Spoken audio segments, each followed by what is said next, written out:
Very informative itong nangyari ngayon na committee hearing digdi sa session hall, Kanda Daraga. So, umatan po ang Prime Water para po sumagot sa mga katanungan po natin. Kung ano na nga po ba ang estado, ano na ba yung kasalukuyan nila na ginagawa, pinopropose para maresolbahan na itong problema natin sa tubig digdi sa Daraga.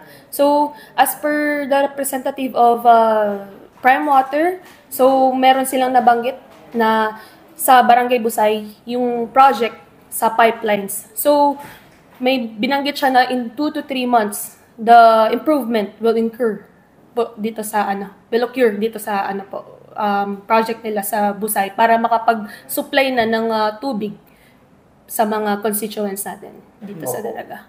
So ito ma'am ang sarap pa sa factor na dahil pa natapos-tapos ang nakaka-apektar sa pagdarakan mismong tubig dali sa mga konsumidor.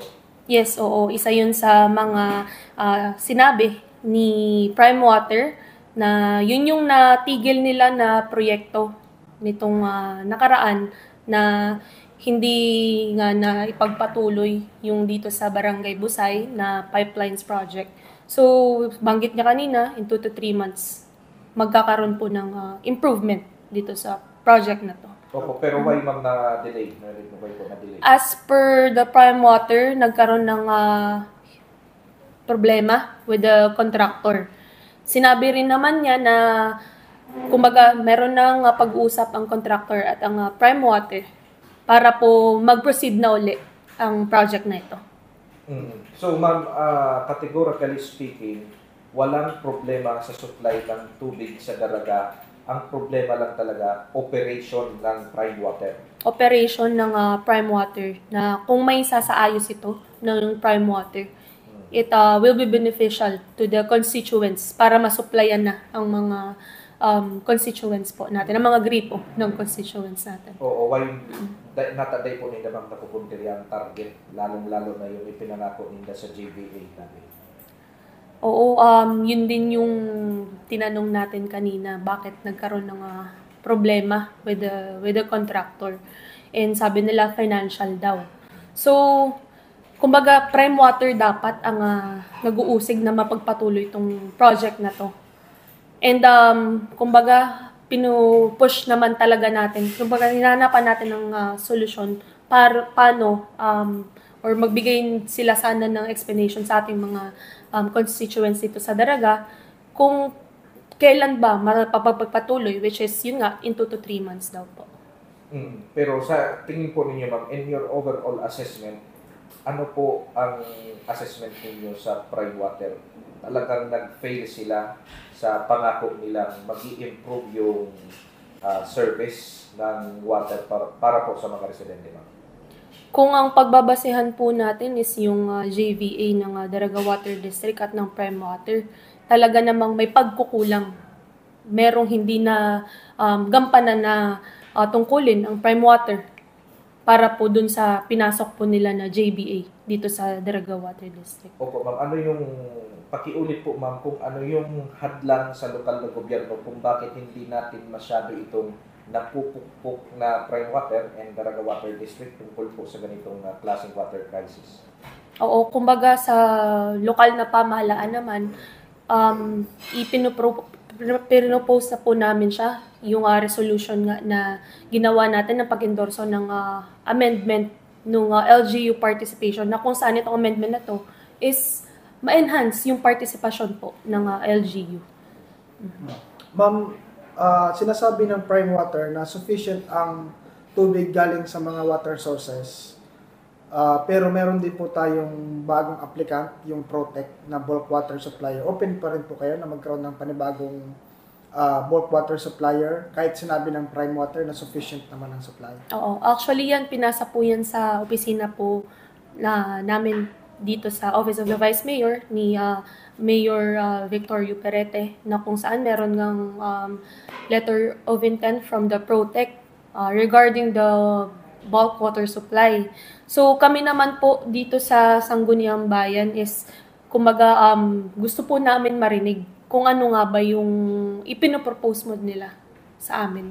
Kung makakapagbigay ba sila ng solusyon or kung ano po ba yung maitutulong po nila dito po sa tubig natin sa Daraga. May chance, ma'am, na parang mapa-unrahan po itong Protect? Well, hindi pa naman po sila nakakapag-present regarding dun sa project nila eh. So, in-invite po natin sila uli on our next committee hearing para marinig po natin kung ano nga po ba yung ninanais po nila.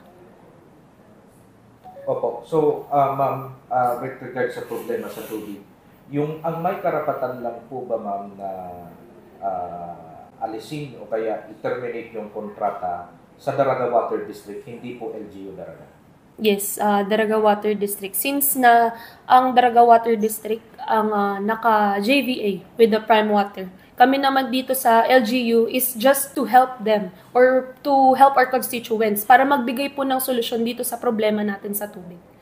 Tinutulungan lang po natin ang Daraga Water District. At kumbaga, pagbibigay ng solusyon dito po as legislative is concerned po. Opo, ma'am. Sinabi kasi doon, inamin ng Prime Water, yung pressure na dapat iahatid nila, ma'am, kulang, and yung water, talaga nila, yung water service talagang hindi na-meet yung target, hindi na-meet yung pangako nila. So, would you recommend or the Sangguniang Bayan na i-terminate na dapat sa Prime Water yung joint venture agreement nila, ma'am? Yes, opo. Yun nga yun na banggit kanina. So, kaya po kami, inimbitahan namin ng legal department ng Prime Water para mapag-usapan na itong termination po ng contract ng Daraga Water District at ng Prime Water. Since na sabi rin naman po ng Prime Water, meron na rin na pre-termination na inilatag ang Daraga Water District sa Prime Water. Nabanggit niyo, VM, na parang nag-meet na kayo with LUWA? Hindi pa? Hindi pa. Okay, pero ano yung pang masasabi niyo doon sa inamin po ng Prime Water na 59% ng tubig ay nasasayang?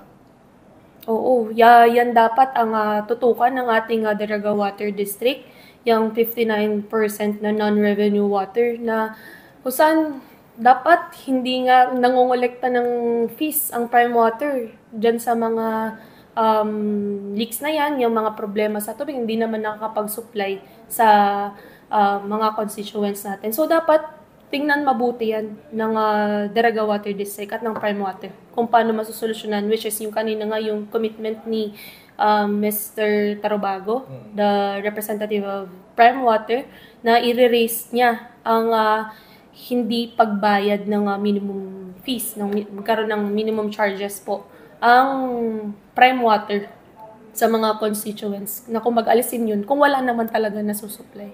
Bakit nangyayari? Per consumption na lang ang bayad? Yan po. Yan po yung gusto natin pang marinig sa next na committee hearing natin.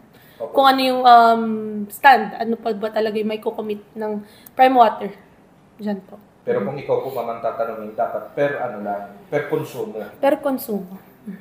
Opo. So, bakit po mawala yung Daraga Water District? Well, galing dito si Daraga Water District.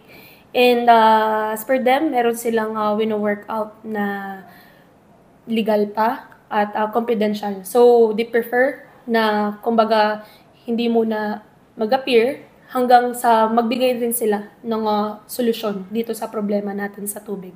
Pero, on next committee hearing, invite pa rin natin sila. Then, we'll see kung saan po ba talaga sila nag-stand dito.